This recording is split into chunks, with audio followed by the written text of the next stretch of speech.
I am in no way going to refute or push back on Matt's take on what would be great for USC in getting to the playoff, regardless of the result there.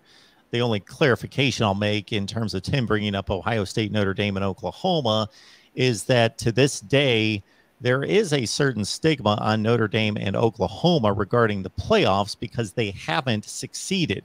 Ohio State got drubbed, but they've also succeeded a number of times. So there is 3 wins for the Buckeyes. So they don't have that stigma on them as Notre Dame and Oklahoma do. Now, USC in a first playoff experience, any reasonable person's going to be flabbergasted and excited and deem it successful to get to the playoff regardless of the result. And yes. Yeah, no question. And I think even if USC, let's say USC misses the playoff this year, but gets there in year 2, even then, it's still going to be new for USC. It will still be the first time that USC will have gotten that far.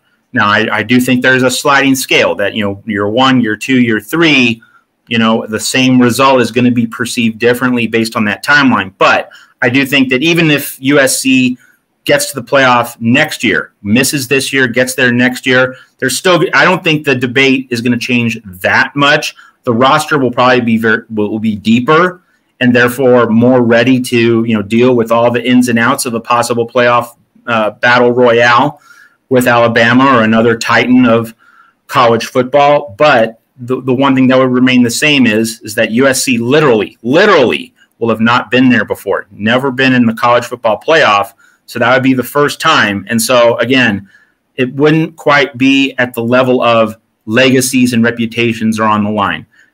Lincoln Riley, that's the nuance. Lincoln Riley's been there before. USC hasn't been there before. So Lincoln Riley would catch a lot of heat if he got drubbed in a playoff semifinal. But in terms of USC and how that program responds, how the Trojans view themselves, getting to the playoff whenever it does happen, and I'm certainly confident that it will at some point in the next 3 years, that's going to be a moment of great euphoria and relief for the program. And, of course, we have to realize that even if there's a playoff loss to Alabama by 20 points, just the fact of making the playoff again will tell lots of recruits across the country USC truly and fully is back. And the value of that, even with a loss to Alabama, Alabama's going to recruit at the level it expects as long as Nick Saban is there. So that's not changing. That's a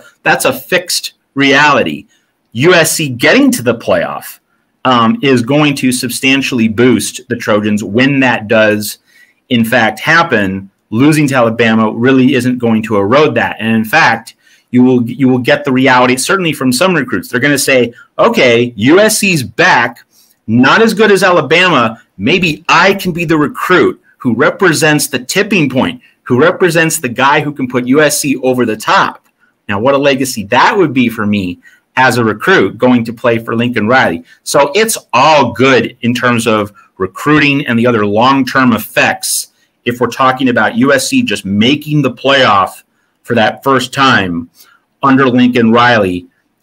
What happens in the playoff semifinal, even if the result is a bloodbath, all of that is very clearly secondary, peripheral, and off in the margins. The value of making that playoff is going to outweigh all the negatives, when that eventually happens at USC.